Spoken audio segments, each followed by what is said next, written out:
Hi, Adam. Thanks so much for joining us this evening. It's great to have you on the channel. No, indeed, Chris. Pleasure to be here, and it's nice to connect with people from around the world and stuff. I just love talking to people and learning a bit more about what's going on. Yeah, I agree, man. It's such a difficult time. It's like I think I've mentioned to you briefly in our messages. I've had long COVID for 2 years now, and it's been such a journey. And I came across some of your videos on YouTube, and I think that specifically your conversation with John Campbell, and I just was really like amazed and just like, wow, like this is happening to people.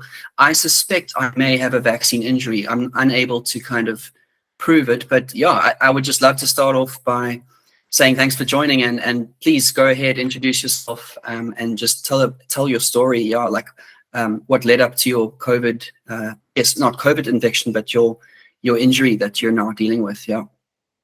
So my name's Adam Rowland. Before I became ill with the COVID vaccine, I had my dream job, and I was very lucky. You got to travel around the world. So I was a physiotherapist. I mainly worked in professional sport for the last 17 years. Did a little bit with the military as well, and a little bit on the NHS in our healthcare system as well.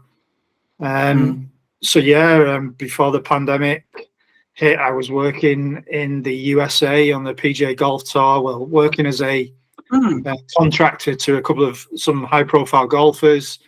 So it was a lovely job, and obviously I was working on the tour on the actual players event in March 2020, and I can remember the tournament actually got shut down midway through. So we played the first day's play on the Wednesday, and then President Trump came on and was saying, like, there's a pandemic, and it was quite dramatic. Wow. Yeah. So he was saying we're going to close the borders. So like everybody who wasn't an American basically were scrambling to get flights home. I initially flew home and then was enjoying a little bit of time off at home, and the weather in the UK was great. And things were good. And then essentially, in order to do my job, and also it was on the, probably like a lot of people who got vaccinated, right? It was on the news in the UK all the time saying, do the right thing, protect grandma and stuff. And obviously, being a healthcare professional, I've never wanted to think that I could pass a disease on that could be deadly and kill somebody else. So yeah, those were my reasons. I went and got vaccinated, and my life changed pretty quickly, really, and there's never been the same since. And it's been a journey I wouldn't wish on anybody. I would never have believed it if it hadn't have happened to me. So if I was, if somebody else was telling me my story, I'd be just like, to describe the symptoms, which I'm sure you can relate to as well, and the things that I suffer with and suffered from. It's been a very traumatic and painful journey, but I'm trying to see the positives. I can't work anymore at this stage, and I can't do hardly any of the things that I used to do in my life anymore. But I've got to meet some great people and talk to people and make friends across the world, so to speak. So I'm just trying to turn it into a positive and try and help other people and learn off other people, really. And I just take each day as it comes, just because I was supposed to speak to you last week, wasn't I? And that's okay. And that's what life is like for me. I can never I can't get through a full day sometimes with I can come down quite a lot day. So that's incredible, that's what it is. man. Yeah, so my story, I'll try and sum it up, really. My injury wise, I've got to the stage with my injuries now that I've told it that many times. I'm kind of blanking it out because it's a coping strategy for me. But essentially, I know a lot of people want to hear it because then they can relate to the same sort of things that they're going through. So I essentially had the first vaccination, and I started to develop all like pains down my arms and legs, like nerve pains. And I started to have like what we'd class as non-epileptic fits in bed. So I had a fever from the vaccine for a few days. And then I developed all these pains down my arm and my leg, which I didn't think too much of. And I started to get all these non-epileptic fits in bed. So I'd be in bed with my wife at night, and the next minute I'd wake up in like this terror, which I didn't know what was going on. And I'd be flinging my arms and legs about, and then I'd be asleep and I'd be throwing my arms and legs about. And then I'd be waking up and I feel like my heart was stopping, and I was getting all these kinds of palpitations and things, which at the time I never knew what they were because I'd never experienced anything like that in my life.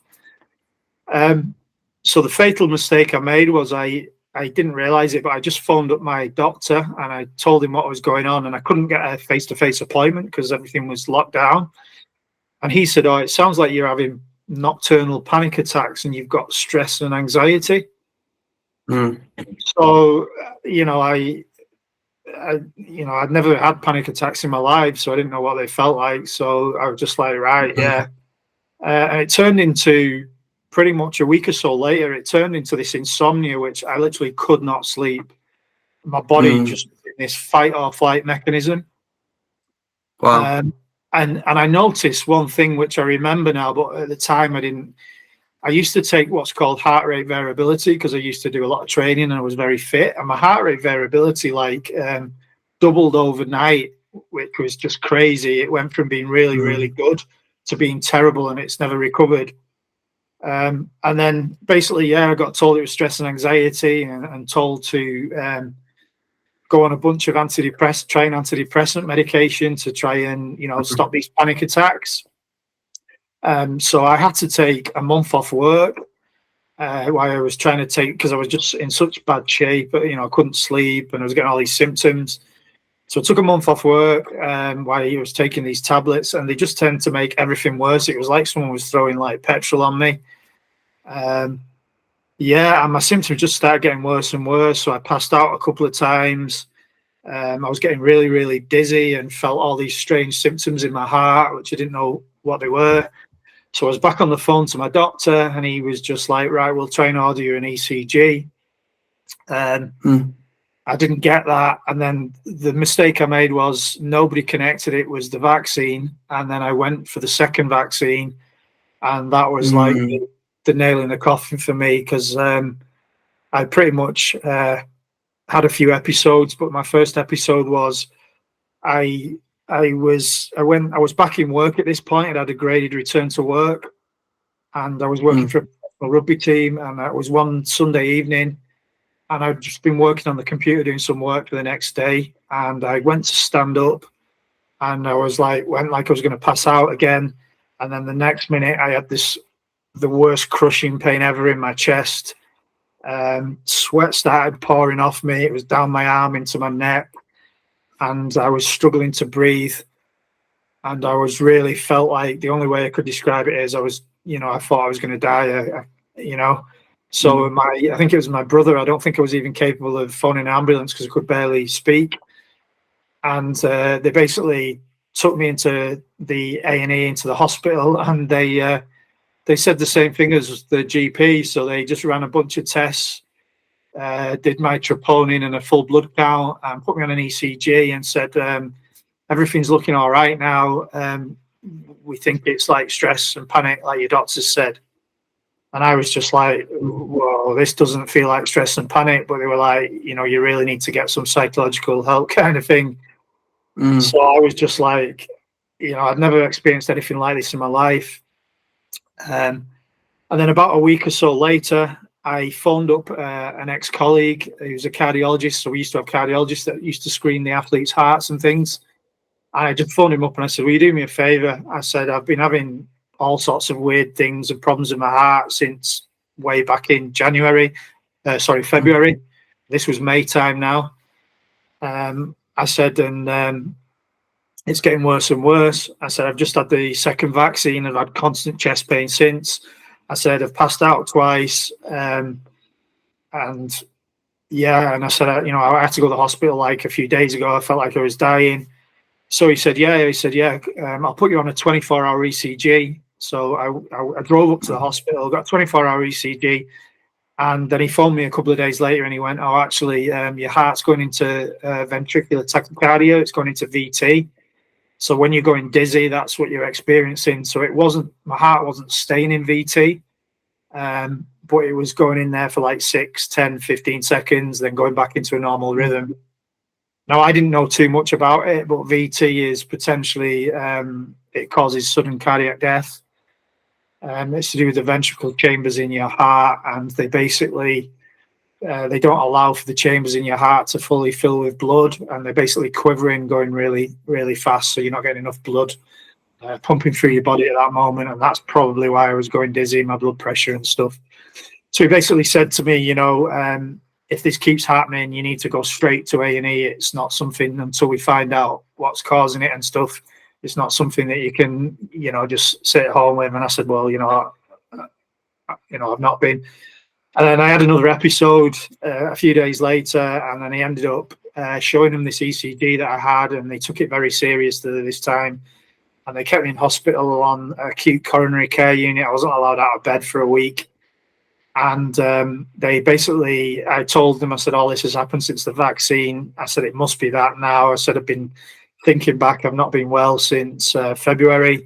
I said, I had the second vaccine in May, the beginning of May. And I said, immediately, I said, I had chest pains that I've never had before, and I felt awful. So, yeah, they thought I had blood clots at that time. So they started to, because they did some tests and did a D-dimer, and my D-dimer was through the roof. And they scanned my lungs and looked for blood clots, but didn't find them. And then they were bamboozled and said to me, well, this isn't a specialist heart hospital. We're going to have to send you to there. They might be able to do an ablation on your heart. I'll try and cut the story there, because basically then I saw a cardiologist. I had a scan on my heart because they thought I had myocarditis, which would have possibly explained it. They scanned my heart and couldn't find anything wrong with it. So they were like, this is really weird, because normally, you don't just sort of develop this sort of condition for no reason. So then they felt like I might have had a problem with my adrenal system, and with thinking you might have rule out an adrenal tumor. So that was my journey for 12 months, really, from middle of 2021 to the middle of 2022. They sent me to endocrinologists who couldn't find anything wrong with me other than things like my cortisol and things are out of whack. And I just got sent from pillar to post. But meanwhile, every single month I was getting sicker and sicker. I developed jaundice.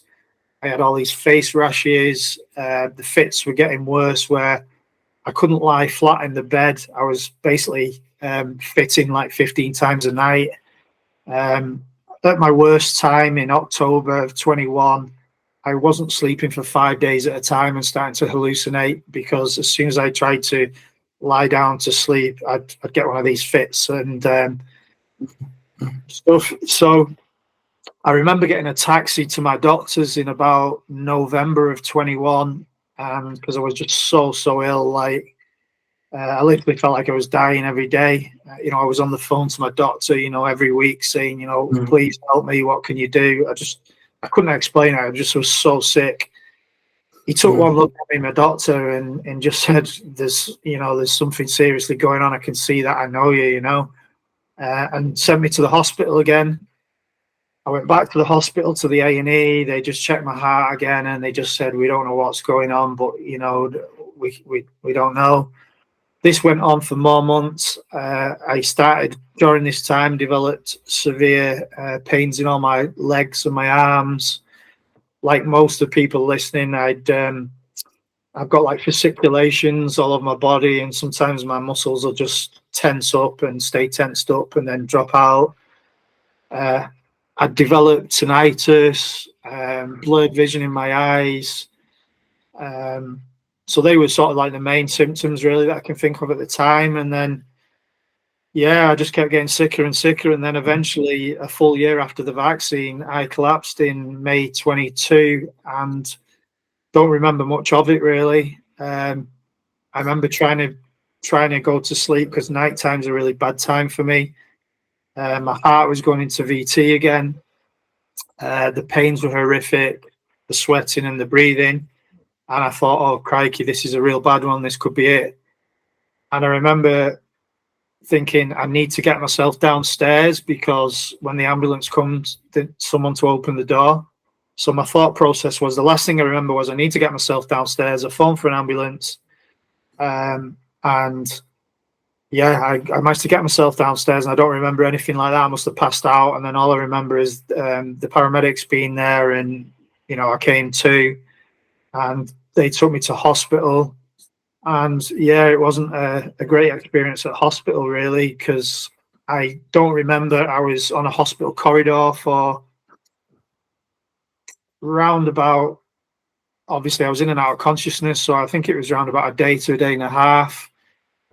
I think initially, because I know from my own medical training that I was on a trolley in the corridor, and I can't remember them waking me up, and I'd be coming to, and I think they thought I'd had a stroke because I couldn't hold my arm and my leg up very well, and they were asking me to hold things up. Yeah, so I'm on a cardiac ward in the hospital for 3 days, and then they said, oh, we remember you from last year. They'd wired me up on a monitor again, and they were saying, like, basically your heart's fine. So I was like, listen, I went ballistic. I just went, listen, I said, I'm not leaving this hospital anymore. I said, you don't know what my life's been like for this last year. I said, there's something seriously going on with me. I said, I'm not leaving till you find it.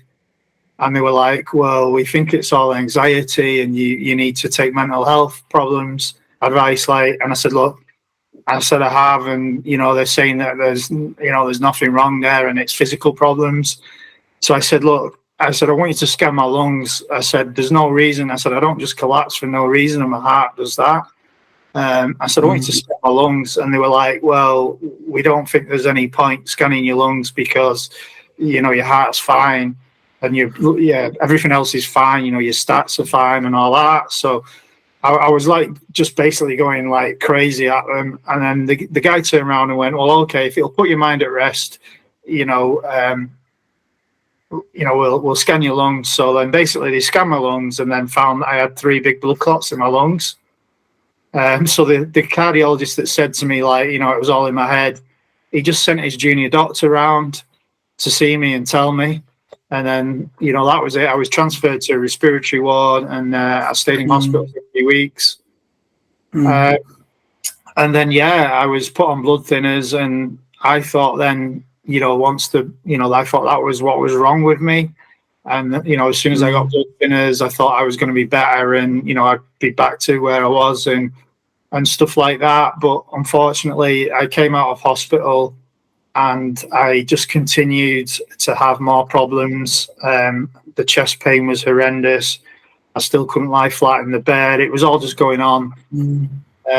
And then, cut a long story short, I paid for a second opinion, a private opinion at one of the best hospitals in the country, in the UK, in London, from a private lung consultant, a cardiologist there. And they looked at all my records. They looked at my scans from the hospital. They looked at my ECGs and they went, you know, we've seen about 250 people in our own hospital with similar problems to you from the vaccine. So they were very concerned about my heart. They were saying your heart doesn't do that for no reason. So they basically said, we want you to come down to London and we're going to do more of our own tests on you. So they took me down to London. I was in hospital in London for another month. And cut a long story short, I did what's called a CPET test on an exercise bike. I know I've seen a lot, I've read a lot about this since it's happened to me, but basically straight away they had me on an ECG, measuring my oxygen and CO2, and also they were taking my bloods as well whilst I was pedaling. And then what they noticed was that as soon as I started pedaling, I went from aerobic to anaerobic straight away and was producing like ridiculous amounts of lactic acid, which is, I mean, absolutely not normal amounts of lactic acid. So they knew that there was something clearly wrong. So they basically diagnosed me, or what they suspected was myopathy. So a problem with my muscles, basically, and how my muscles was trying to convert sugars. Well, it was using sugars to give me the energy to do things, but it couldn't process the oxygen and the fats in my muscles. So Yeah, so then they said, right, it comes under a neurologist, so you need to go and see a neurologist about this. We recommend that to find out what kind of muscle disease you potentially got with this myopathy. We recommend that you have a muscle biopsy, and we can't do that at this hospital. So then, because I was so sick, they said to me, right, you need to go back home. So I came out of hospital there, and I basically needed a carer for a few months. And then I waited because of our healthcare system, it's a socialist system. I waited a whole 9 months before my local hospital agreed to do the biopsies. And then when they did the biopsies, they found a whole bunch of unusual findings on the biopsies. So they did the biopsies and found that my muscles under the microscope look like I've got myopathy, which is what they thought. They also found that my muscles had the same appearance of somebody with a genetic muscle disease called myotonic dystrophy. And they also found that my own immune system was basically attacking my blood vessels and attacking my muscle fibers. So they found what's called complements, which is part of your immune system, attacking my own self, if you like. So then it's taken since May 23, when I found all that out.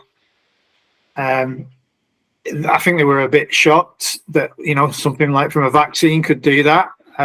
They did say they'd seen one or two similar things with COVID. So I've since found out that people that's lost their lives to COVID, when they've done autopsies, they've found pretty much the same thing, that their own immune system is attacking everything.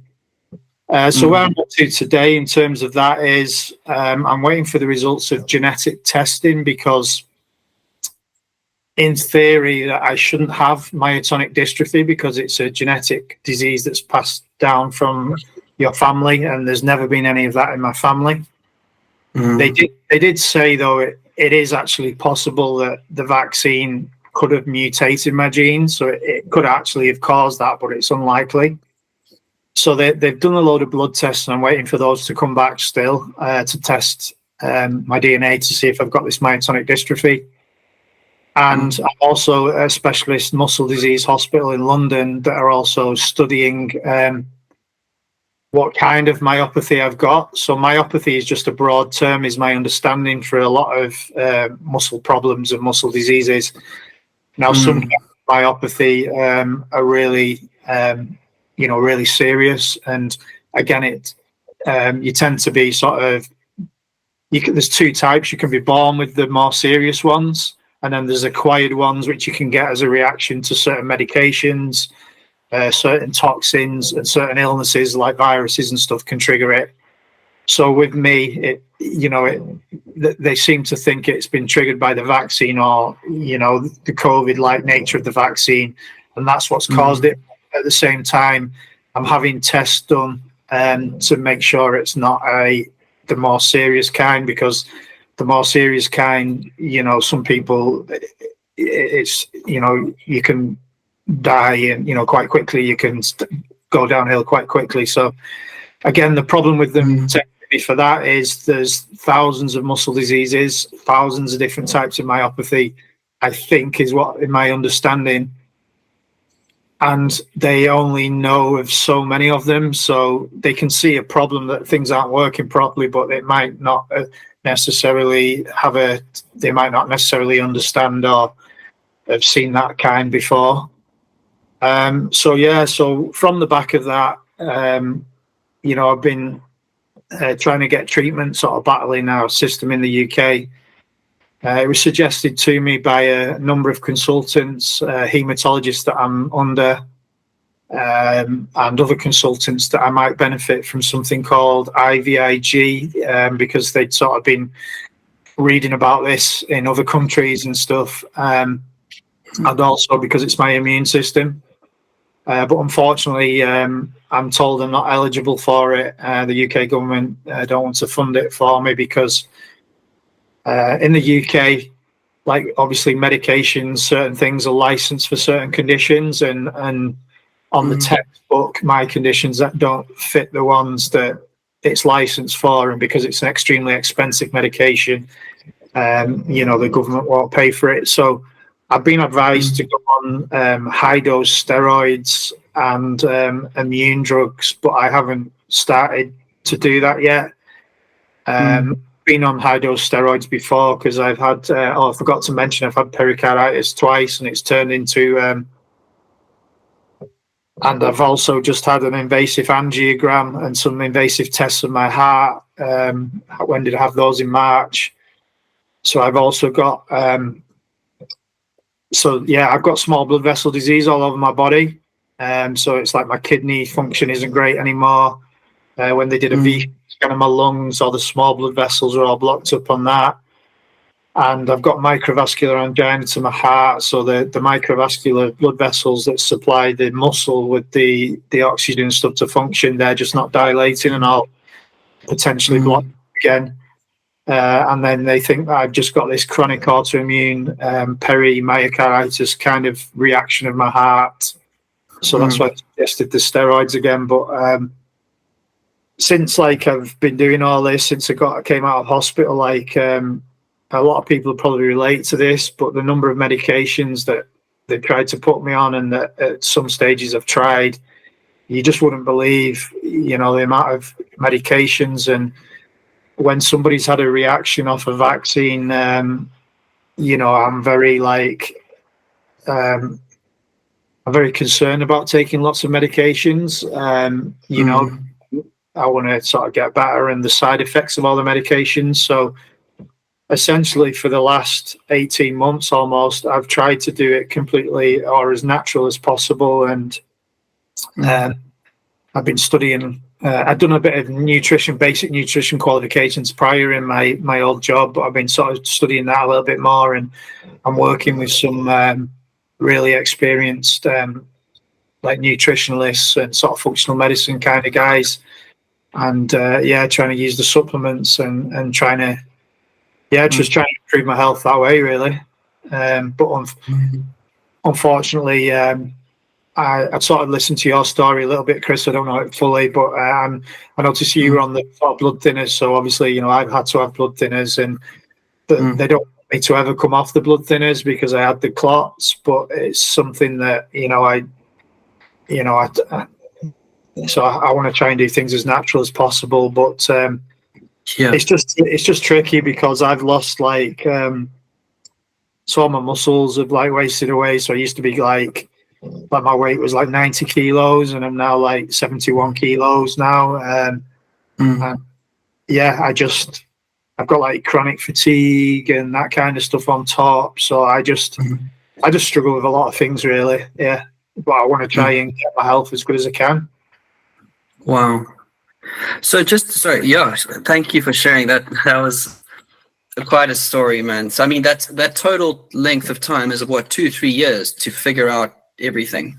Well, yeah, it's taken them 3 years if you just include my heart testing. Yeah, my final heart testing. Yeah. Well, that's because of the NHS system in our country, because it's been bombarded because there's so many people been sick with COVID and the vaccines and things like that. Yeah, it just took that long to get out. I don't know the UK, the system very well, socialism, but is it that your taxes are slightly higher and you get free healthcare, basically? Yeah, basically, yeah. Okay. So we have two things. We have taxation, and then we have something called national insurance. Now, national insurance is quite high as well, and the national insurance is supposed to pay. That's supposed to pay for your state pension when you get to retirement age, and the rest of the money is supposed to, I believe, go into the healthcare system. Yeah, and things like that. Things. But like you said, if this medication is so expensive, it's no, sorry, you don't qualify. Too bad, Yeah. I did have a question. So you actually never contracted the COVID infection itself, the acute infection, as far as you know? No. I have done so. So what happened with me is I never had COVID until January 23 was the first time I had COVID. Wow. So you've now lived with this vaccine injury for almost 2 years now, I think, right? Is that right, timeline-wise? Well, 3 years. And then you get COVID for the first time.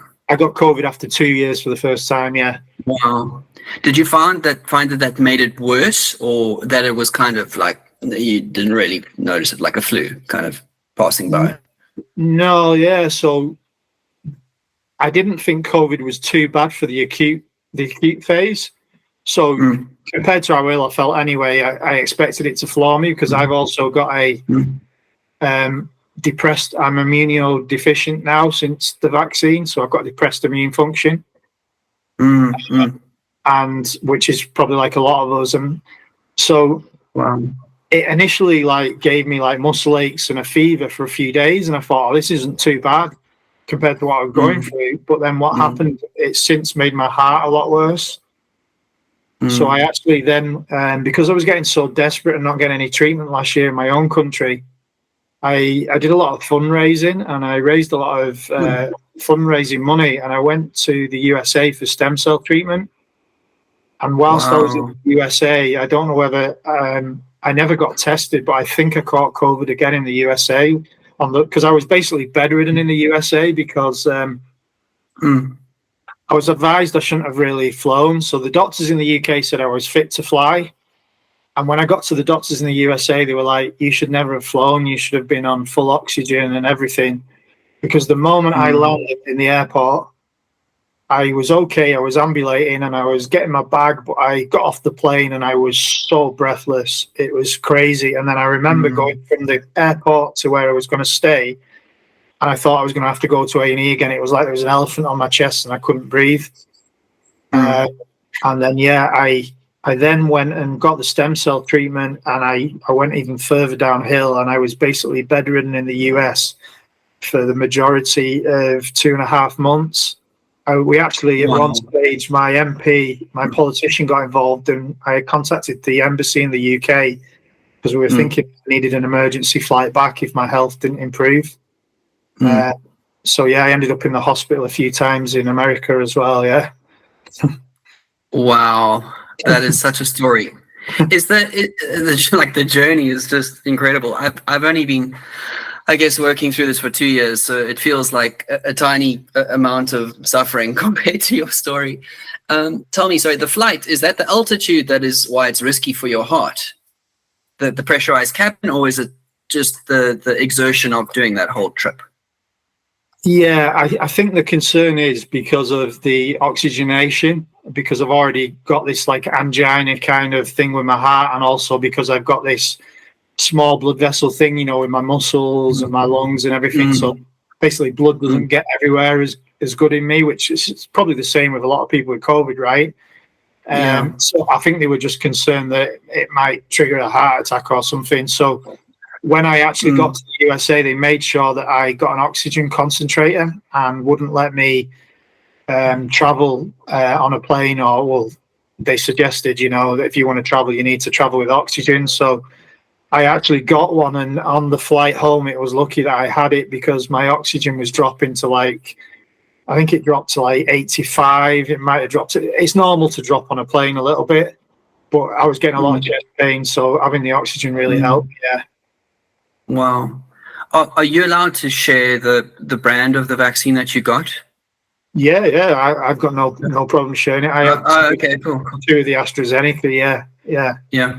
It's such an interesting debate because I've seen different. Something I'm worrying about for myself is that in terms of the 2 Pfizer shots that I had, I was in a similar boat to you, where it was like I didn't feel forced by my company or anyone to get it. It was just more like the narrative on radio and things was like, do the right thing, like it's safe and effective, cool. And then I heard rumors of these microclots or some myocarditis, you know, side effects here and there. But I was thinking, oh no, like that's 1 in 1,000, 1 in a million. Like I'm pretty healthy and fit. Like I don't think that'll be me. I should be fine. And one of the major factors that actually made me want to get the vaccines is I've had asthma since I was a kid. And I've always struggled with the tight chest in like cold mornings in winter, or if I'm doing high intensity cardio. So I got 2 Pfizers, and 4 months later, I'm doing the cycle tour, the August cycle tour. It's like a famous Cape Town cycle tour race. It's 109 kilometers. I don't know what that is in miles, maybe like. It'd be about 60 something. It'd be about 66 kilometers, 66 miles. It's a decent race, and I did the whole thing. I felt great, and literally end of that month, I contracted COVID for the first time, and then my body just went downhill. And the reason I share this is that right now, 2 years later, I've been on these anticoagulants, the triple therapy, 3 blood thinners a day for 8 months. I've noticed significant improvements in my cognitive, like less brain fog. My energy is more stabilized. I still have body aches all over the place. Like it feels like I've run a marathon. Like when you run a half marathon and there's like the lactic acid in your muscles and your calves and your arms, I get that just all over my body. I've had it for 2 years now. Just seems to be there. It's kind of like learning to live with the pain, as I'm sure you learn to live with certain like symptoms. But what was interesting for me, I've just done a blood test a couple of months ago, or actually not, 2 weeks ago. I've done a blood test with my doctor, Dr. Laubscher, because he was worried that I wasn't getting better after 8 months. He's like, no, you should be almost at exercising level, going for small jogs and things, maybe back on your bike, cycling, because I'm really love my cycling. I miss it a lot. That's good. But I basically did a spike protein antibody blood test. Yeah. And they test for that specific antibody that's being produced. And my levels were very, very high, both 6 weeks apart for the same blood test, which indicates that I may have a vaccine injury of sorts, which is why I was really excited to talk to you, because I don't know what the answer is. The blood thinner is going to help, obviously, with the healing the endothelium. I'm sure you've learned all about endothelial damage and blood vessel damage and healing the blood vessels to help fix everything out. That's Dr. Laubscher's basically methodology or hypothesis, I guess. So I'm feeling stronger in general with symptoms, but if my body is still making spike, how do I fix that? I don't know. Is there like an anti-vaccine I can take? and my family, my girlfriend, like, please don't get any boosters. Don't do anything more, like, until you've lived with this and just work through things. And I don't know if you've done any of those antibody tests at all. Have you found that? Yeah, so it was quite kind of interesting. So I had my first antibody test in December 22. So I would have been 18 months post-vaccine, 19 months. And probably like yourself, so in the UK, they did it on our healthcare system. So they measured the nuclear capsid ones, so basically the antibodies to the natural virus. And then they measured the spike antibodies to the vaccine. And mine were unmeasurable. So I think that the limit in the UK is 25,000. Wow. And they just said to me, greater than 25,000. So they can tell you it's higher than 25,000. They can't measure it. So it was the same. They said the same thing to me. And then I commonly speak, I speak to a lot of people. We're in groups and a lot of vaccine injured people, etc. And it seems to be a common theme that everybody has got these antibodies that are through the roof. Now, I don't know what your test was. Was it an IgG or an IgM, or was it both? Do you remember how the test? I'll have to send you the paperwork. I can't think off the top of my head. I just know that the receptionist looked at me like, if these results don't get better with your second blood draw, you've definitely got some kind of, like, it's bad, basically, is what her face told me. So I was like, oh no. I just went into the bathroom and cried for like half an hour, I think, when I got the results, because it's obviously quite devastating. It's like they don't know how to fix this right now, and that's scary. Wow. I mean, I can tell you what I sort of basically know of, and it's not fantastic. So I speak to a lot of people around the world and, trying to learn, and we help each other out. So I speak to the guys at the FLCC. So when I got that blood test, I was speaking to Scott Marsland, who's Pierre Corey's partner. He's a nurse practitioner, and he's a lovely guy. Okay. And I spoke to Scott, and I said, Scott, I've got this thing with my spike antibodies. And same as you, it was like, am I still producing spike? That's what basically could be inferred from it. Yeah. And Scott was like, that's not great. We need to sort of bring that down. And then what Scott started to do was, that test's available in America. So they started to test all their patients, and they were basically finding, in a subgroup of us, particularly in people with the vaccine, that they were finding that the the antibodies were sky high like mine. Now, what they've done in America is they started to retest them after doing different interventions to try and see how we bring it down. Now, some people were more successful than others about bringing it down, but the reason why I asked you whether it was an IgG or an IgM test, it was probably an IgG test. IgG antibodies, from what I understand, they generally take about 60 days. So they're like longer term antibodies, so 60 to 90 days to see a difference. So if you had a blood test measuring them and then you tested them 4 weeks later, it's highly unlikely there'd be much difference in them to see an improvement.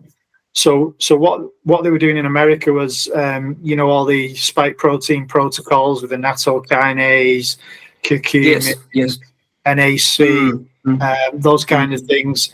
They were basically, getting people to take them and then retesting to see if they were coming down. And then they were noticing some people were able to reduce them a lot faster than others. And some people have improved, but then the disappointing news is that in some people, they couldn't figure out, they kept jumping back up. And they were like, well, this person's not had another vaccine. This person's not had COVID. So how are these antibodies like jumping back up again? And they figured out that the one particular person that they obviously didn't name any names, but they were talking about sort of using examples to me was she was pretty much housebound and wasn't going out. She was that sick. And they were like, well, how can her antibodies be jumping up? And they were figuring out her husband, because of his job, he was like a salesman, and I think he was flying around the country. And they were figuring out that every time he was flying about and was doing conferences around a lot of people and he was coming back, that it seemed to correlate with their antibodies jumping back up again. So then that's when they started to think about shedding, so vaccine shedding. So I've actually done a little bit of research into that, because I was one of these people before this happened to me. I just believed, these vaccines were safe and effective like you. It wasn't, a 1,000,000 to 1 kind of thing. Yeah. But then since I've actually researched into the shedding, it's like the manufacturers knew that shedding was a problem when they made them, because if you look into their applications to the various bodies around the world, so I tended to look at AstraZeneca, but it's in the Pfizer as well. So if you look at something called Directive 180, DIR 180 for the AstraZeneca in Australia, and you put that into Google, that's an application and it's a risk assessment. And it was a risk assessment for what's called the Gene Toxicity Regulator in Australia, who had to help give AstraZeneca their license for the product. And in it, they actually talk about shedding. So they talk about it being excreted through urine, feces, and how it can end up getting into the water supply. It talks about shedding via respiratory, via air. So they knew that when you got vaccinated, that you would shed spike protein to other people as well. So, shedding is a real thing. So that will, if we're in contact with spike protein, then our bodies are going to make antibodies to it. So it's a real tricky situation, because the longest people, in my opinion, are going getting boosters for this vaccine's still in circulation, and the virus is still in circulation. People like me and you, it's not great for us, right? So that theory is saying that the spike is actually being put out almost as if you had a COVID infection, in a sense. Yes, yeah, I think so. Yeah, transmitted. Wow, yeah. I have not heard that theory actually. That's very interesting. Wow. Because I don't know whether you was aware of it. Like when you asked me earlier and said to me, "Have I ever had COVID?" and I was a little bit hesitant to answer, because I don't think I ever had COVID, but I worked in the States, and I wonder now why did I get a vaccine injury? So I asked the consultants, "Why has this happened to me?" So their first two replies were, you must just be genetically susceptible to it. So I went, well, I doubt that. I said, because my mother's had the vaccines, my two brothers have the vaccines, my two daughters have had the vaccines, no reaction. So I said, I don't think that's probably genetic then. So I said, what else? And they went, well, maybe you've just had a bad batch. But then I think to myself that when you said to me at the beginning that you said, well, you know, you had COVID and then you had the vaccine, you don't know whether the vaccines potentially made you worse. I wonder whether that some people, because they're saying that you could have COVID and be a carrier and not be symptomatic.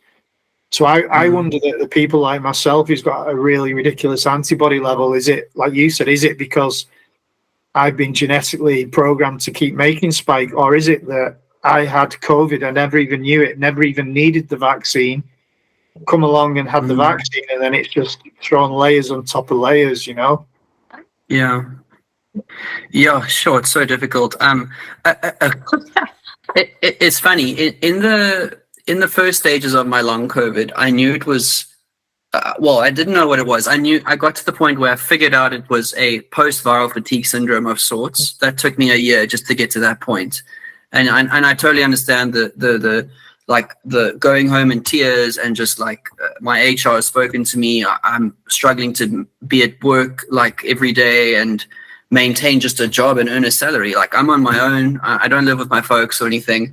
I mean, I'm sure they'd help me if I ended up in like hospital or a wheelchair or something. But you know, when I'm in my 30s now, you know, and like when you've got a family, you're trying to provide for yourself, and it's just difficult being in this space. So the point of the story was figuring out all of this. I've had so many people say, oh, it's the vaccines, yeah, like, and it's a very anti-vax narrative to be like, yeah, the vaccines made you sick. That's what it is. But which in my case, I'm learning that it is possible that it has done some damage. I know the specific acute infection I had was like the worst flu I've ever had. It was horrible. Fever, body aches, cough, sick. Like I was going for swims in the middle of winter just to try and cool my body down. My fever was that bad. And my body just went downhill from there. But what's interesting about that is I've also met people firsthand who would have what they call long COVID, which is what I think I have. Well, I know I have. But they never touched the vaccine. So it's like the spike protein has done the damage to their endothelium, the blood vessels. But I guess the pro is that, like you say, for whatever reason, our genetics are allowing this mRNA to keep replicating the spike protein. And I think when I went and got my shots, I just hoped that, or I just imagined in my head, like, oh, what are the chances? It's like, you know, I go surfing at the beach at Muizenberg and I'm not going to get eaten by a shark. It's like 1 in 10,000 or something. But so I did. Like, it's fine. You know, it's risk versus reward. And like the risk of like, what if I got COVID without the vaccines and then I ended up in hospital on a respiratory device and my lungs seized because of my asthma or something. I was so worried about the chest and not being able to breathe. I think that's like proper fear. But now it's like, I don't know. So I feel like I'm rambling a bit. I know. So Dr. Lauscher, he's, you know, I've watched a lot of interviews and presentations, and he's fantastic because a lot of the guys all around the world are learning right off him. What's he said about this spike? Is that the first time he's considered it then? Because whenever I mention that to people, they'll say to me, well, yeah, it could well be, but how do we actually prove it? You know, how do we, and then they're like, well, what do? We don't know what to do. He's noticing it in vaccinated individuals as far as I know. I won't speak on his behalf. Obviously, I can't say all this. He's still doing ongoing research and checking all the blood work and stuff. But in my case, they suspect vaccine injury. But in my report of the blood work, I can send you the document again, but they said it's impossible to prove because because it wasn't like I just had the vaccines and never got COVID, or I just got COVID and never had the vaccines. They can't do the control groups, I think, to prove that's definitely the vaccines that's causing the spike. It's a high likelihood that's the. I guess it makes a lot of sense because your vaccine is that messenger RNA telling your cells to keep producing, but why isn't that spike protein production stopping? And it's like it's been 2.5 years now since my 2 Pfizers, 2 years since my acute infection, which means my body is still producing something 2.5 years later after vaccination, which is like, what the heck? Like, surely my immune system or something would like stop it, you know? Yeah, but I'm looking into the nattokinase and all that curcumin and that whole process. Right now I'm just doing the triple therapy with Yaku, and that's basically all I can do. Have you heard of sulodexide, the drug that helps to heal endothelial? I have heard of it, and it was mentioned to me maybe to try it, but I only know, I think 2 people have tried it and made one of them quite sick. So I don't know, because I've heard whispers again, and I can't, like you said, I can't speak for other people, and it comes from people who are injured and stuff. But I've heard there are actually some people they've got on like 4. It's not just triple now; it's like 4. 4 medications. It's crazy. Wow. Yeah. What the only thing Yaku said to me after my 2 blood draws, it was 6 weeks apart, just to clarify, on those antibodies for the spike. He said all you can do right now is take a quarter disprin once a day on top of your 3, and take the sulodexide. Unfortunately, it's not available here. So if you know anyone flying from Italy to Cape Town, let me know. But somehow I'd like to try and source it, because I think that, when you're so sick for so long, it's like you don't care. I'm going to try ivermectin, even though there's all this like hoo-ha about, it's this thing and it's that thing and it's a steroid for horses, and it's just it becomes such a debate, and then it's like, well, you're not in my position. You almost want to try everything, because at the end of your tether, basically. I've gone for prayer at like church sessions. I'll do anything. I have faith that I could be healed like in a second, but it hasn't happened, and it's just I'll do ice baths. I'll do this. So So have you had your microclots retested? Does he test them before the triple, and then presumably after? Correct. Yeah. In my first video I've made on the channel, you'll see the first clots, just to confirm that actually Yaku won't even see you if you don't have the microclots and activated platelets in the results. So it's nice, because you don't you spend the 1,300 Rand currently, that the price is. I guess it'll fluctuate, but you spend the money and then you don't actually see them if you don't have the clots. So you see them, and then every 2 months to 3 months they recommend. I think they recommend every 2 months, but for financial reasons, I'm just doing every 3 months. Just the context, I still have my job. I'm very blessed to have it. My management and my CEO is very understanding. My CEO, in fact, is the one who told me about Yaku. Otherwise, I would have spent another year trying to figure out what to do. But I lose my train of thought with this long COVID thing. I understand. The question now? The blood. Oh, sorry. So you see Yaku. I see Yaku every 3 months, and you do the blood draw again, and you look at the progress of the platelets and the microclotting to see if it's improving. And that's kind of how it is. I was going to mention, I'm 8 months in. You've probably seen this. Have you seen Carlo Brogna's study that came out in, I think it was the back end of 23, about August 23? So no. Okay, so it was a study of, I might have got the numbers, it was either 35 or 50 healthcare workers in Italy. And he basically tested them after their vaccinations, and he found that in 50% of them, at 6 months, they were still producing spike protein, and it wasn't the spike protein antibody test.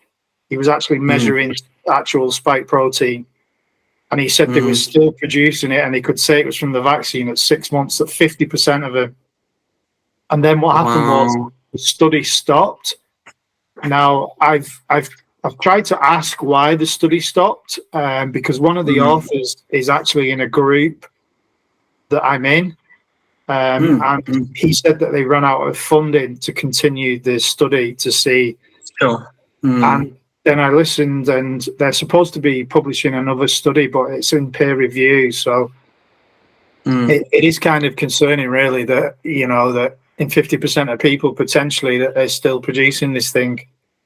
Sure. I was going to actually ask that earlier when you were sharing about the vaccines and this injury.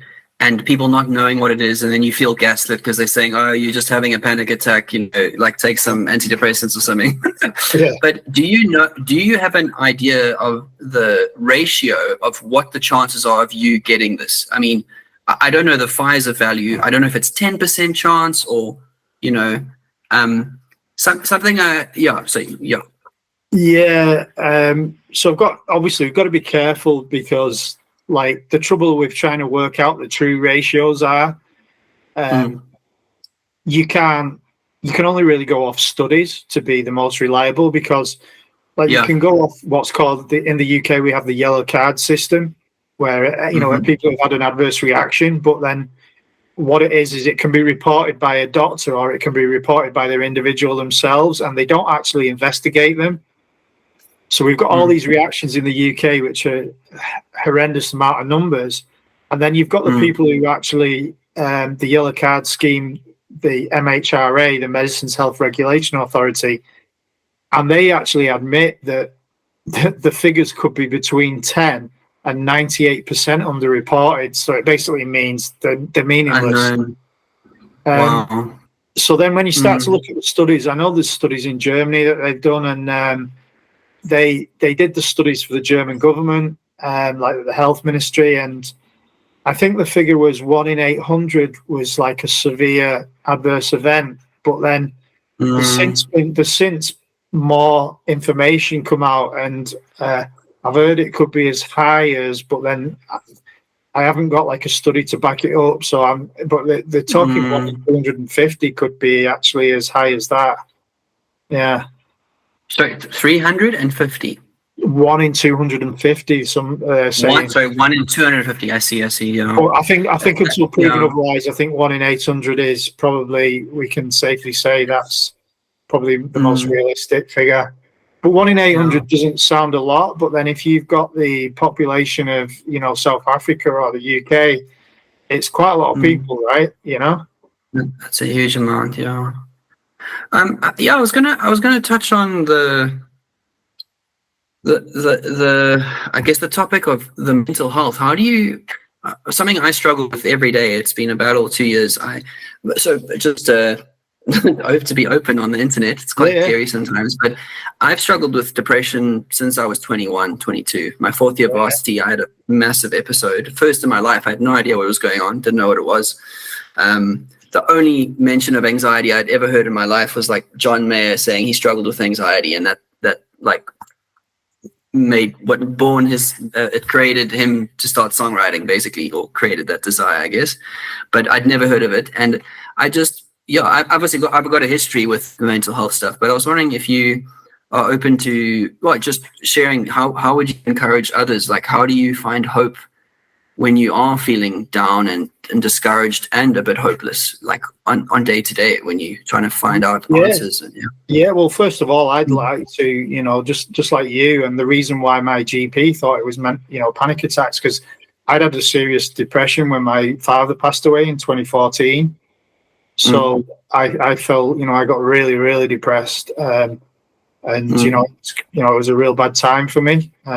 So I can really relate, and that's why my GP thought it was, that's why his first thought was, depression. So I can completely understand, and I've been there. And how do I cope? To be honest with you, I'm at a stage now where, I try and I don't look at all my diagnoses anymore, because they don't really serve me. So other than me coming on things like this and like my memory recall, I don't really like to talk about them anymore, because if I give things energy, I find that it's harder. I don't know what it is. I just find everything a lot harder to deal with, and emotions a lot harder. So, so even though I'm in so much pain every day and I've got so many problems, I don't really share it with many people. I actually try and hide it. And I know this sounds a bit strange, but the problem that I've got is, and the problem with a lot of people, I'm sure like yourself has experienced this, is, I always say, when you laugh, the whole world laughs with you, but when you cry, you sort of cry alone. And what I mean by that is there's only so many times that you can cry to your family and friends and tell them how bad you're feeling, how terrible it is. And what tends to happen is, if I put myself in their shoes, they must feel helpless, because here's somebody, completely, over and over again saying how bad they feel, how terrible they are, and they're not getting anywhere, and the doctors can't help them. And it's human nature, really, that they're gonna not know what to say to you, and you've got to try and work past it. So for me, like, there's one or two people that I'll tell, if they ask me, or I can be my authentic self with, but I try and limit it to only one or two people, and the rest of the time, I just try and put on a brave face, because as bad as I am, my legs are terrible, and my muscle function's terrible, but there's always somebody worse off than me, and I'm still like, don't get me wrong, sometimes I cry every single day, Chris. I can be that bad, I get you. I grieve for my past life, which I'm sure you do. I grieve for everything I've lost. I might never be able to work again. I don't know what the future. I can think of the future, but there's always somebody worse off, and I'm just glad to be alive still. And that's me. So I just try and think now, right? I don't try and, like, if you think back, you're talking about your cycling and your cycle race. If I was training, and say I was on the rowing machine and I was trying to do a personal best on the 5K, if I'm absolutely hanging and going at my maximum, and I'm looking, I've got like 4,100 meters to do, I could never continue, because the pain is too much. But what I used to do on the rowing machine, I'd break it down, right? If I can just get through this next 60 seconds, I can get through this next 200 meters. And that's what I do with this, because if I think about how I am every day, it's just too overwhelming. And I just think, I'm glad to be alive. And I just think, right, people are doing their best to help me. And what I've got to do is, I try and think of it, it's a bit corny, but I try and think of it like training. So I used to love doing like weight training, running, everything. Well, I used to experience pain doing that, but I did it for pleasure, and I loved it. So now I'm thinking, well, I just need to strengthen my mind, because it's the same. It's just pain, but I used to get pain for it. It's just that I can't, it's unfortunate I can't do the worst part for me is, you touched on it earlier, is I can't provide for my family anymore, so I don't feel like a man anymore. And the second thing, the worst thing for me is, I've always kept myself healthy. I didn't smoke, I didn't drink, and I've always been able to, if I had a health problem, sort it out myself. So it's feeling powerless and knowing that I can't just go for a run and make my body better. That's where I'm at. Those two things are the worst things for me. I totally relate, man. It's I think I think the hardest thing with this disease, it's not a visible thing. The same as mental health, depression. It's not visible. People look at me like, oh, you're fine, carry on, just live your life. But it's an unseen thing, and the misunderstanding you get from people, whether it's work, family, like community, friendships, whatever, it's really difficult.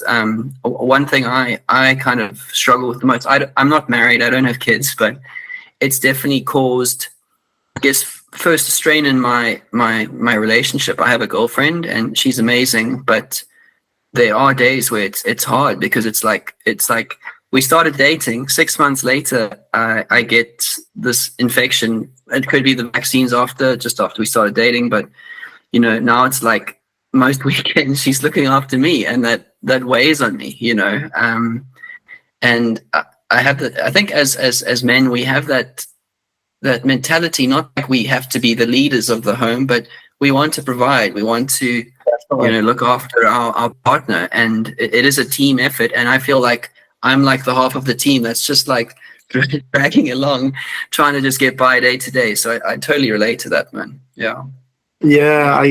And again, Yeah, I don't know. So like, so for me, like I live with my elderly mother now. So like I'm no longer with my wife and stuff. And there was it wasn't just the vaccine. We had other things, but like that was the final thing. So like I get really lonely. But then at the same time, I've noticed that when I see my daughter, because my daughter's like 20 and 28. Yeah, yeah. So when I get to see my daughters, like, so I get really excited because I really miss my daughters and I want to spend time with them. Yeah.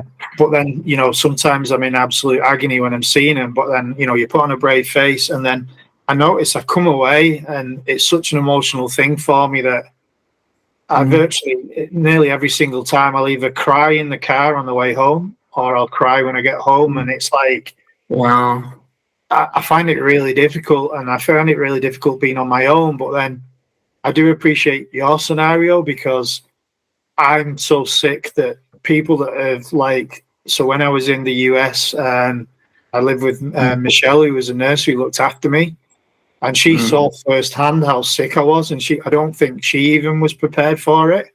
And she was a nurse, and yeah, and she basically needed a break. She just said, I just didn't know you were going to be so sick. And, she said, if I was in a hospital, I could just go and leave you and someone else would take a shift over, So like, I do really feel for you too, because like I can sort of cocoon myself in isolation, and my thing doesn't affect, a partner or, my children, because so it must be really difficult for you. So I do appreciate what.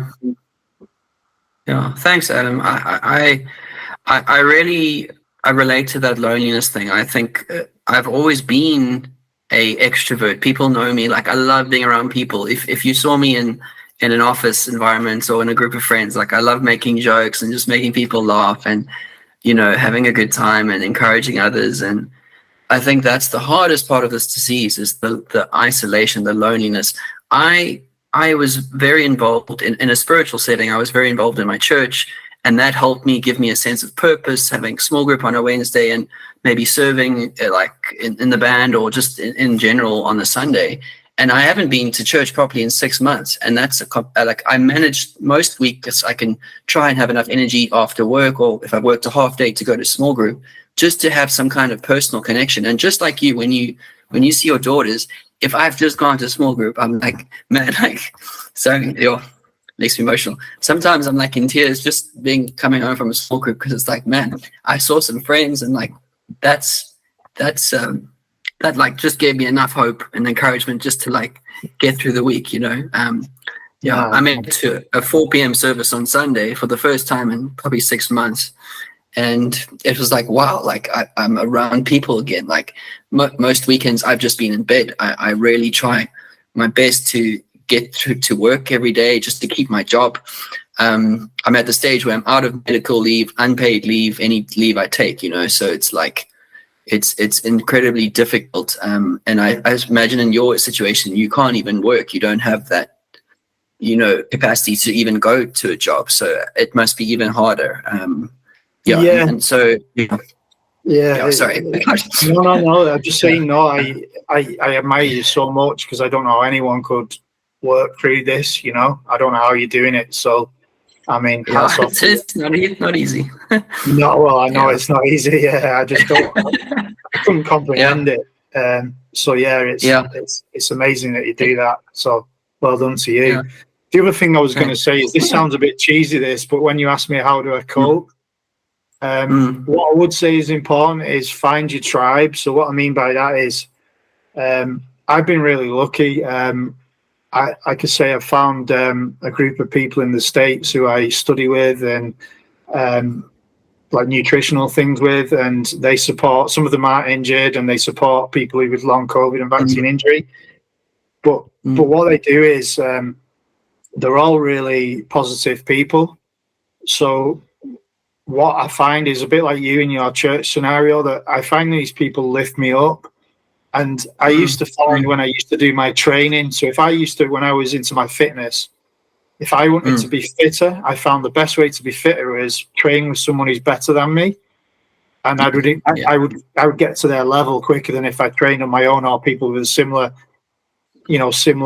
standard as me. So I think that I try and surround myself with people that are really positive, and then I know that I couldn't keep going without them because they lift up and they I fall on the floor and I'll be crying and I'll be in agony and I fall on the floor, and if I'm really, really bad, I know that I could speak to any one of them and they would pick me up off the floor and they'd pat me on the back and say, "Come on, keep going," kind of thing.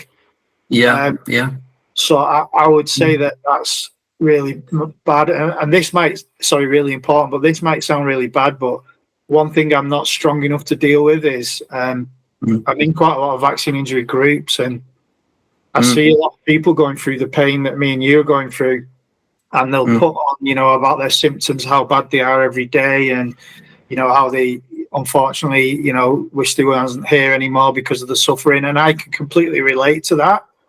But what I found was when I was reading these posts every single day, and it's not a competition who's got the worst symptoms or who's better than anyone, but some people have got less symptoms than me and you, but they can't deal with it necessarily as good as me and you, and that doesn't make it less important, But I just found that I wasn't strong enough to be able to support those people because I was finding that it was bringing me down, and I was getting to the stage where I was getting some really, really dark thoughts, and I just thought, you know what, I want to help people, but I need to recognize the people that I can help.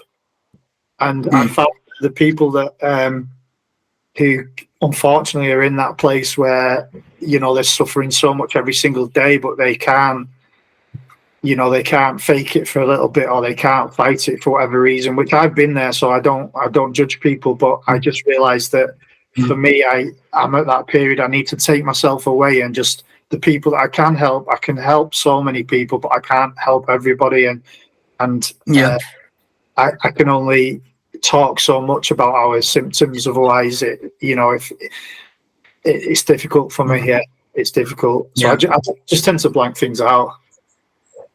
Yeah, I often it's different in a sense, but I found if I was listening to too much like talk radio or watching too much YouTube, like news reports on this war here and that war there and this thing happening, and it just would stress me out, and it would it's too much. And I was talking to some friends about it. They're like, we're probably not meant to be able to take in all this information. The tech world now is amazing, so we can connect. Like we'll never, I don't know if we'll ever meet in person, but the fact that we can do this and just share the story, your story and a bit of mine with people is amazing. I love that. But there's, I guess, the downside, the social media, the news, and like you say, you've got to manage what you're taking in and capacity for while you wrestling with your disease. How can you help someone else? Like I've had a friend while I was like in the last couple of months say, "Can I lend him some money?" And I'm like, I really in my heart want to,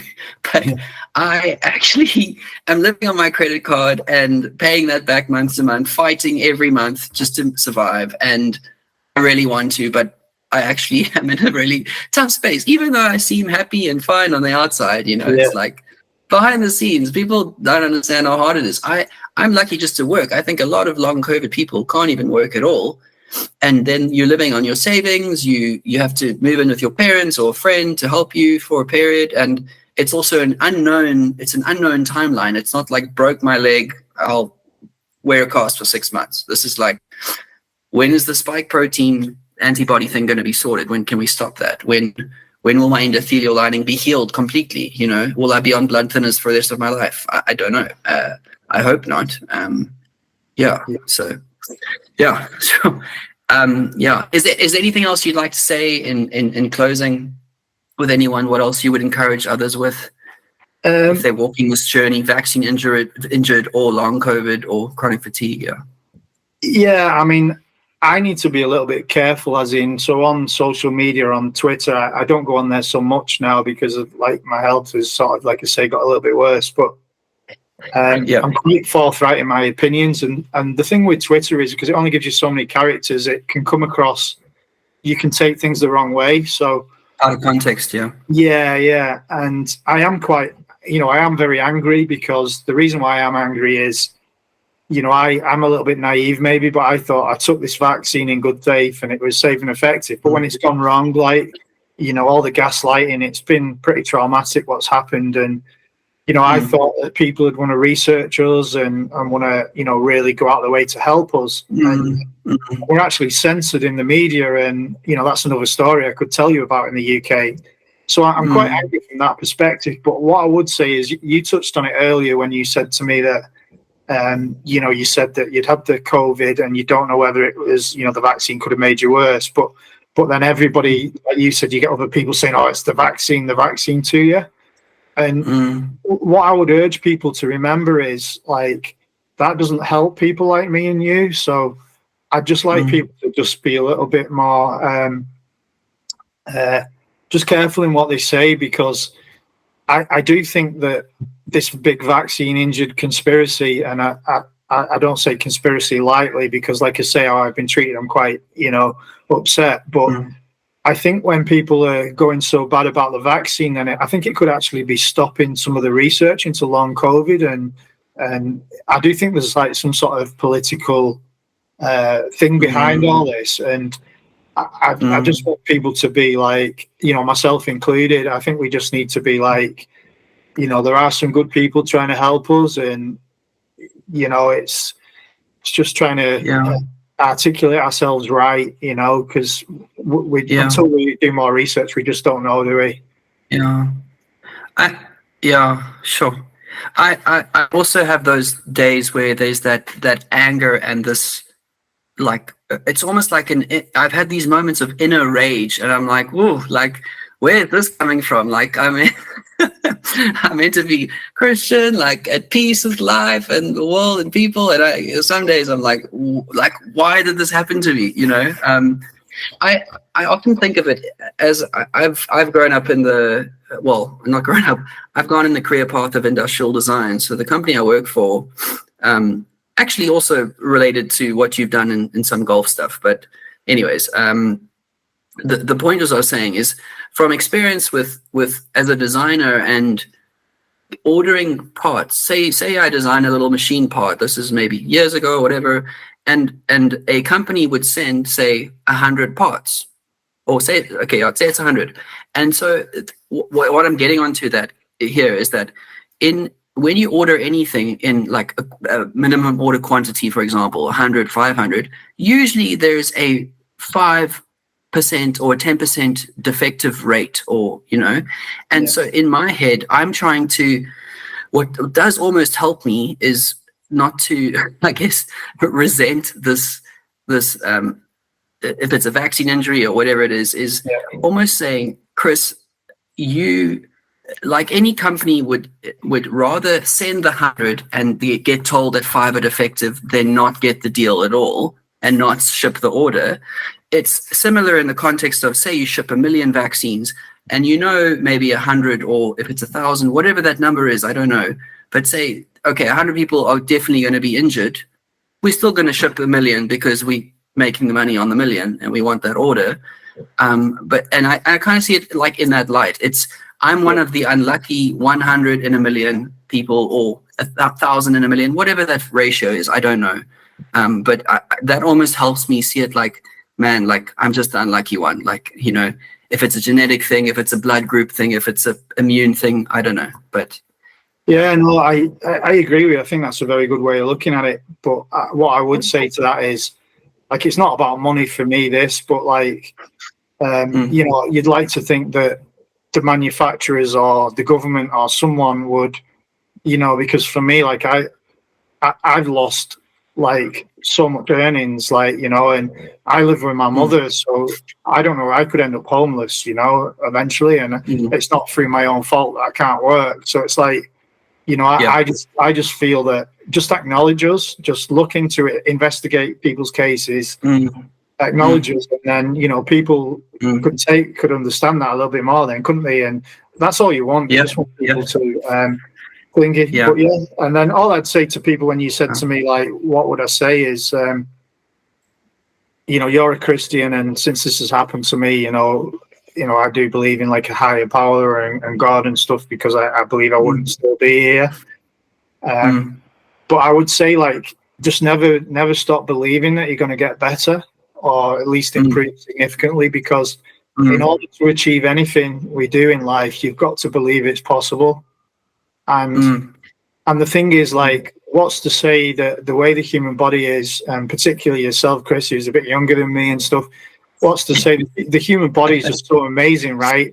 What's to say you can wake up tomorrow and just be, so much better or healed? And like, it's like, how do we know that? We don't know that's not possible. So I just say to people, just keep believing. I know it doesn't feel like you can believe that, but we've got to keep believing. We've got to keep believing as well. Yeah.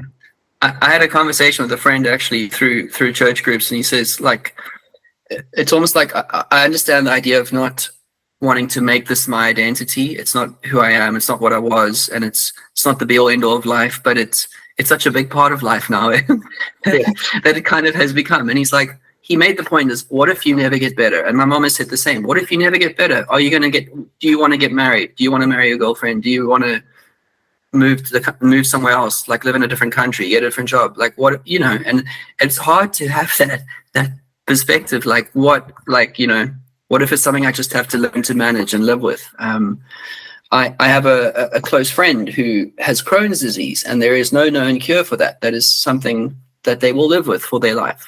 And it's a weird thing in a way that, although you're probably suffering a lot more than I feel like I'm suffering, but although we're suffering in a sense, it's like the fact that we have this now has enabled us to start having these conversations and potentially do more good than we would have if we were healthy.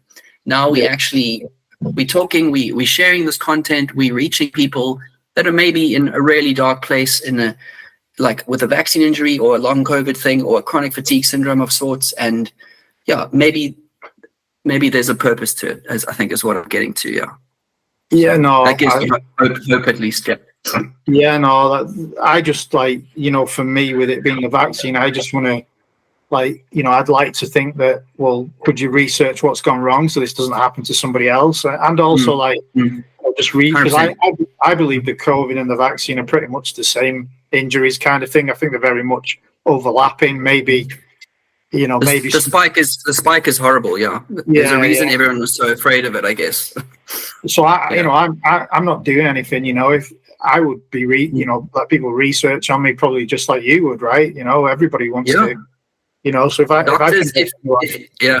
if doctors, if you need our blood, we'll send it anyway. Just pay for the shipping. Yeah. So that's, you've just got to turn it into a positive. But like I said, I think it's probably in some ways easier for me because I'm not. I would struggle to be in a relationship because of how sick I am. So I can't imagine it must be so difficult for you. So my sort of background. It's there's good days and there's bad days. The worst case, if I'm out with my girlfriend at an event or a braai or something. Sorry, we braai in South Africa, like at barbecue. But if we had like a get together or something, I'll just go find a bed and sleep on it. I'll ask the host, and it's usually fine. That's kind of how I cope at the moment. Yeah. I was going to say, sorry, the last point. It's been such an incredible conversation, man. I really appreciate just the honesty and the openness. I think that's a beautiful thing, and it'll help people. It'll give them hope. Last, I was going to say, I relate to you in feeling like, okay, we've got this injury now, but why has everyone gone quiet? Where are all the stands with the get your vaccine now? Da, da, da. Oh, like everyone's gone. It's like they've all disappeared, and now, oh, okay, sorry, you got injured. Bye. We'll carry on with our lives. I feel a lot like that. I drive to work. There's cyclists, people running, carrying on with their things, and I feel there's a beauty in watching and like missing it and desiring it. I don't feel jealous necessarily, but I just feel like, man, like it feels like you've been left behind when you have this condition. Like there was a title I saw in some YouTube video recently called The Shadow Pandemic. And it's literally what it feels like. It's like the pandemic has continued for us, but it's the fallout of that. It's the shadow. It's the effects of all of that. And the rest of the world will be like, cool, we got through it. Cool. We had COVID. We got better. Sweet. Carry on. And that I think that's just my last statement, I guess, is it is No, very, very difficult. yeah, I feel exactly the same. I feel like, so when I was in America last year and I was really bad, like I say, I don't know, it was about 2.5 months. I could barely leave. I think I went out of the thing, and I just used to sit by the window every day because I couldn't stand up long enough to have a shower. Brush my teeth. I was struggling so much, and then I'd sit by the window and I'd just watch. And that's what it feels like still. Like now, it just feels like everyone's moved on, but we're just like these forgotten people, right? So it's it is kind of tough. But then I kind of just look at that again and think, well, what am I going to do? So, I'm just do what we can. And I think we have to learn to pat ourselves on the back a little bit. So, like, for me, like, the fact that you're going to work and you've got this relationship with your girlfriend is just, I think you need to give yourself credit for doing that, because, like I said, I can't imagine how difficult that must be. We need to give ourselves credit, because, like you said earlier, nobody really understands unless they've been through it themselves, which is, I think that's the hardest part with this thing as well, right? It is for me that, your friends and family don't understand, do they? Yeah, people can always empathize, but there's always a point where they're like, okay, cool, like, yeah. Sorry, I think I've been very lucky to have a very. It's all good. It's all good. My family's been really supportive and understanding, but I think at the point where, until I knew what the diagnosis was, until I was able to do this microclot test and actually confirm there's some kind of thing wrong with your body, it's like your work and your friendships and things, they'll be like, what's wrong with you? Like, why are you so tired all the time? Like, take a nap, go to bed earlier. Like, kind of like downplaying your symptoms, almost like, oh, you're depressed. Oh, like, I also get sad sometimes, like, I also feel depressed. And, it's almost like minimizing what you are going through to try and make you feel better. Be like, no, that doesn't help me. No, I know what you're saying. I laugh now because, like, I remember when the tinnitus started in my ears and my vision went bad, which it's not too bad now. But I remember, like, my whole world fell apart with the tinnitus. So I was just like, this is just like awful and terrible. But now, like, I go to sleep with like white noise on to drown it out and things now. Wow. Okay. Yeah. And I just think, to a normal person, like, the tinnitus and just some of the other minor symptoms would feel horrendous, but it's amazing what your body gets used to, and wow. Yeah. So do you know what I thought? I don't know if you'd ever meet him or get to meet him, but very cool. If you could get hold of Chris Martin from Coldplay, I read once that he has tinnitus, I guess, from all the loud speakers and music. So maybe you guys could become tinnitus buddies. I think most big musicians would get that at some stage. Yeah, definitely. Adam, thank you so much for your time, man. I really appreciate it. I don't know how long this recording is now. I'm sure it's over an hour, but yeah, thanks so much for sharing your message. And I hope it gives some people hope and some encouragement to those who are going through similar things. Yeah. Yeah, me too. And then, like I said, Chris, if you ever want to ask me any questions, or anybody, can help anybody, just just send me a message on whatever, on Twitter or wherever, and I'll try my best to answer. Amazing. Thanks, Adam. Cool. No worries, Chris.